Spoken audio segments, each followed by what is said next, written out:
You can support police officers, as I've done, through the COPS program, through the Invest to Protect program, while at the same time holding police officers, like all professions, accountable. One thing I have not done, I've never pretended to be a police officer, and I've never threatened a shootout with the police.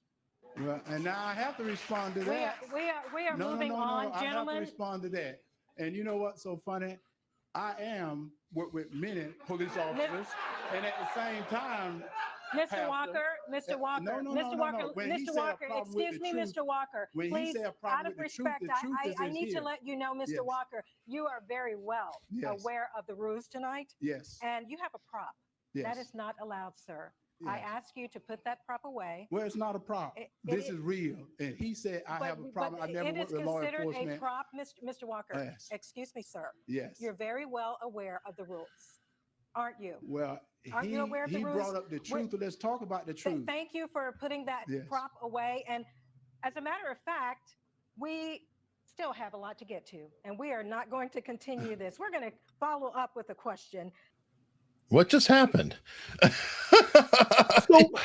So this, obviously, you guys know there's a tight Senate race in Georgia. Georgia now is represented by 2 Democrats in the Senate, and those seats are very, very, very vulnerable. So the first, John Ossoff, he actually got a full 6-year term, so he's in there for another 4 years. He doesn't have to worry. But Raphael Warnock, who won 2 years ago, now that seat is up for election for the next full 6-year term. So whoever wins this seat, if the Democrats win this seat, then for the next 4 years, Georgia is going to be represented by 2 Democrats in the Senate. And and Georgia, everybody knows, is a ruby red state. So for it to turn blue in the Senate is a big deal. Yeah. And Georgia put up former football star, former MMA player, Herschel Walker, to run against Raphael Warnock, because obviously Raphael Warnock is Black. He has that Black support, that groundswell in Georgia. So it makes sense to put another African-American candidate who happens to be on the right against him, because then you can get a lot of those votes from, those who are moderately conservative Blacks, because a lot of people don't realize too, most Black people, their values align with the Conservative Party more than it does with the Democratic Party, but they vote with the Democrats because they believe the Republicans are racist. That's the reason why. So that's what's going on. But in Georgia, the issue that you just saw here is that obviously, being a celebrity and a football star, you have interactions with the police. He's had some negative things happen. So one of the negative things is that he was allegedly he was impersonating some police officers. One time he threatened to have a shootout with the police officers, but that's all we know within this past. Well, that's a little problematic. I'm not going to pretend that it's not. No. Doesn't raise my eyebrows a little bit. Yeah. Sorry, I'm just trying to factually just give the story, but you're right. Okay. That occasional threatened shootout. It does get my attention, just slightly. So okay, carry on. So what happens is that when you're given like when kids go to a police station, like when I took my kids to the police station, they give you like the fake little badges. Hey, you're NYPD Ranger for one day or whatever, and those badges are just to let you know to get you excited about law enforcement for children. But they also it's a recruitment tool too. Yeah, and they also do that with adults. So one of the sheriff's department gave him a badge, and the badge wasn't a police badge. It's one of those badges that help maybe get you out of a ticket, right? Hey, look, I'm the old give me the badge. Friends of the Police, like that's why they have the bumper stickers. I donated to the brothers FOP. Yeah, that's it. Correct.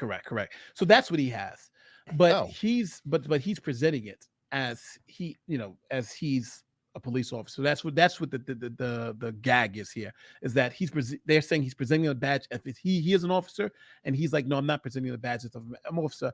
I have this badge because I support law enforcement. So that seems to be the push and pull. But in this particular thing, when you're doing a professional debate like this, you're not supposed to have props. You can't have a prop and say you're just like this, right? It's not. It's a speaking engagement. So by him taking out the badge, he's violating the rules of the debate, because the debate says you can't pull out any props. You're just supposed to That's have your fair. speaking points, and that's it. So that's why they were trying to tell him, like, hold on, you know the debate rules specifically, you can't have props. So that's kind of where you got that thing. But what do you think about this moment, though? The fact that he's trying to, he was called out for impersonating a police officer, and they pulled out a badge, and it looks like he's impersonating them again in this debate. Okay, I will say it looks very much like he's impersonating an officer, but hearing you describe it makes me look back and think back and say he was being interrupted and never was able to get a statement out. And because of that, it kind of pins him into an impersonation look versus what's going on. So he could have been saying, no, this is because I support the police. They gave me this, which would not be impersonating. That would be saying what you just said. Yeah. But however, he's stupid to pull it out to begin with. If it's against the rules to have a prop, and you're breaking that down. I understand that. It would be like, I'm going to pull out a globe and say, here's my globe behind me. And I flew over this on my mission to Moscow or whatever. It's like, we're not doing props because we're just talking person to person here, and we're not getting into preparation. So I get that. So I would say he screwed up in the debate rules. And it's a bad incident. I don't know how to put it, because she was saying, no, put that back. You can't do that. Can't do that. Can't do that. He seemed confused by the situation. Like he was hearing her say that that's not real, or maybe the other guy said it. I don't even remember. It was a bad circumstance. He should not have brought that with him to the stage. I will say that. And it was an unforced error. We talked about that before. I think that's an unforced error on his part. Yes, I think being fair to the situation, because obviously it's all political, right? Being fair to the situation. If you just know the background, then obviously he's bringing out the badge to say, no, this is not me impersonating. This is, he's like, this shows that I support the police. I'm not acting like the police. But I think in that moment, I think exactly what you're saying. I think the moderator's like, she saw props. She's like, you can't do that. Don't bring up the prop. Don't bring up the prop. And I think he's trying to bring it out to try to make it even more of a point. But you're right. He should have left the prop alone. He says, no, I carry the badge around because the badge was given to me to show I support police. Because don't forget, when he said, I have to respond to that, they were letting him respond. They were like, okay, he's right. It's a hit. But then when he pulled that thing, that's what all the alarm bells went to. And I also think on the second, I think the moderator went above and beyond. Oh, sure. In terms of chastising him.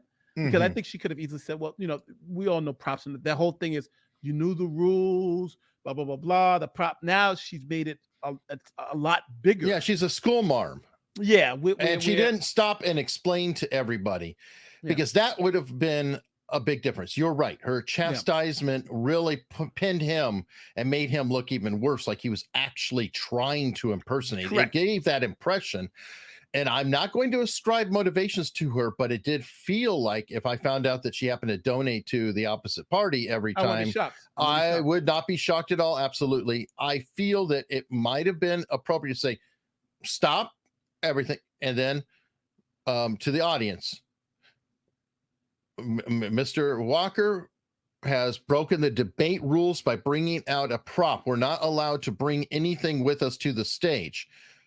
Mr. Walker, please put that away.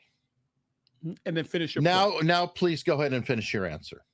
That's what a moderator should do. But her going into the thing and asking him, didn't you know the rules? Didn't you know? That was totally, I think, inappropriate for the moderator, because what she did was compound the issue and make it worse. Now makes it seem like he was trying to bring out this prop to impersonate when it's clear he wasn't.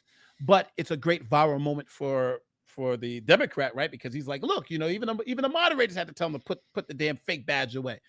But no, nay, it is a bad move, because I haven't been following the race. So when you showed it to me, I thought he might have actually been doing it. Yeah, I was very confused. So this is me. My literal reaction, what did I just see, is somebody being uninformed. Yeah, and I needed that extra information. Unfortunately, not everybody has the great Nate hanging around to give them more context, because they're only going to see that moment. Yeah. And it's a bad moment. That's ugly. Too. It's a bad moment too. It's a horrible moment. It really is. Yeah. But I think you're right, though. I think when you get the context, it's not as big as a moment as it seems. But now without the context, like you're saying, just and that's the reason why the Democrats are just playing that clip. Just play that clip. Because again, the great part about debates, if I can get my opponent to argue with the moderator and not with me, I win by default. I win by default. And that's what happened there. Because the moderator represents the public. People don't realize that. The moderator is us. The moderator is the stand-in for you and me. So if a candidate is battling against the moderator, then they're battling against us, and they're now our enemy. It's a very subtle move, but it's dirty, and it does work. I think when you relook at that clip, I think you can tell, because even her tone. Let's run it back one more time, because even her tone was like a little rough. Little marmy, little school marmy, like you know, I don't like you. It felt personal. Like, I just don't like you. I don't like what you're about. You're like, check it out. You know, Mr. Walker, you are very well aware of the rules tonight. Yes. Okay. And you have a prop. Yes. That is not allowed, sir. I ask you to put that prop away. Well, it's not a prop. This is real. And he said, I have a problem. I never worked with law enforcement. It is considered a prop, Mr. Walker. Yes. Excuse me, sir. Yes. You're very well aware of the rules, aren't you? Well, Aren't you aware of the rules? He brought up the truth. Let's talk about the truth. Thank you for putting that prop away. And as a matter of fact, we still have a lot to get to, and we are not going to continue this. We're going to follow up with a question. Mm-hmm. This may just be me trying to my expectations on what I thought the moderator should have done, because I think the moderator made that moment the moment it was. Oh yes. I don't think it was anything Warnock said, because Warnock, he dropped his mic and that was it. But if you notice, he only spoke at the beginning. He didn't speak. All that afterwards was just between Walker and the moderator. No, you're smart. Yeah, it was smart. Like, if somebody's destroying themselves, don't keep your mouth shut.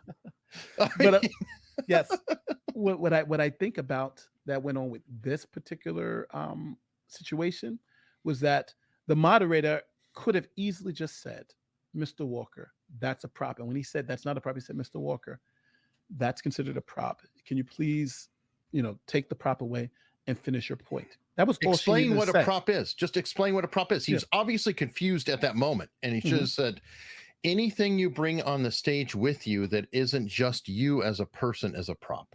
Yes. And I think that would have been, okay, now finish your point. But then if you notice, she didn't let him finish his point, because what Warnock said was very explosive. And there's no I'm assuming in a political debate, if someone makes an explosive allegation, hell no, you can't just move on, right? Hell no. Like, oh yeah, and he also beats his wife. Let's move on to the next question. No, what do you mean move on to the next question? And she was happy to move on. It was like, I'm going to not only chastise you, but you know what? I'm going to move on. Yeah. Now it's like, hold on. No. I need to respond to that. And I think the whole prop thing was the thing. But I think if she would have just said, hey, listen, it's a prop. He said, it's not a prop. He said, no, anything you brought, like you said, give a quick explanation of what a prop is. And not this whole, you knew the rules, you broke the rules, you violated the rules, you're a rule breaker. Because that's what we heard. We essentially heard he's violating the rules on purpose. And I think that was getting more into now advocacy than moderation. Moderation is, here are the rules, let's just get back to the point. And then let him make his point. If she'd have let him make his point fine at the end, I think that works. But the fact that she didn't let him make his point and then moved on to another topic, leaving it out there, I think that's where the moderator, I think, failed. Now, I wouldn't be voting for Walker anyway. I think Walker's an idiot. But I think what's fair is fair. And I think in that situation, he just got the shit end of the stick. Also, when you said about moving into advocacy, I even said she may be so upset about the rules of the situation being broken that that's what caused her actions. The problem is that it doesn't really matter her motivation. The truth is it looks like advocacy. Oh yeah, definitely. And that therefore is the problem. Sometimes we may not mean for our actions to take place the way they do, or statements to take place, but guess what? Art is in the interpretation. If I didn't mean it to be interpreted that way, but everybody interprets it that way, it doesn't really matter, does it? No. And I think that is the problem. So I think that he absolutely made an unforced error. And I will not, take away his responsibility. If he did not bring the prop to the stage and show it, this never would have happened. He could have answered any which way he wanted. So I'm not erasing his error. That was an unforced error. The first one, maybe the biggest one, because again, that's the error that caused the whole cascade. Yeah. Her error was an unprofessionalism. Agreed. Yeah. And I feel that a moderator is, in my opinion, should be held to a higher standard than both candidates combined.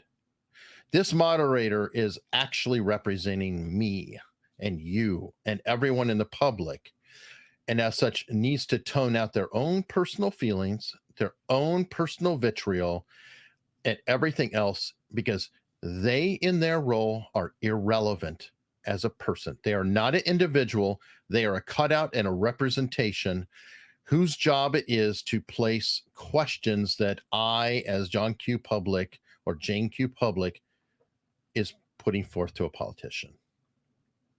I think, well, you know what the simple analogy is generally in sports?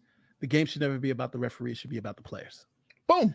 And if the referee is the one who decided the game, then most people say that the game was unfair. The game is this, the game is right. And I think that's what's happening here, is that the referee became the story of the game. And that's the problem. And, you know, but again, what do you guys think out there? Do you guys think we're being too hard on the moderator? Do we think that the moderator did the right thing in shutting this thing down? And, you know, or do you think there's a little bit of truth on both sides? Let us know in the comment section.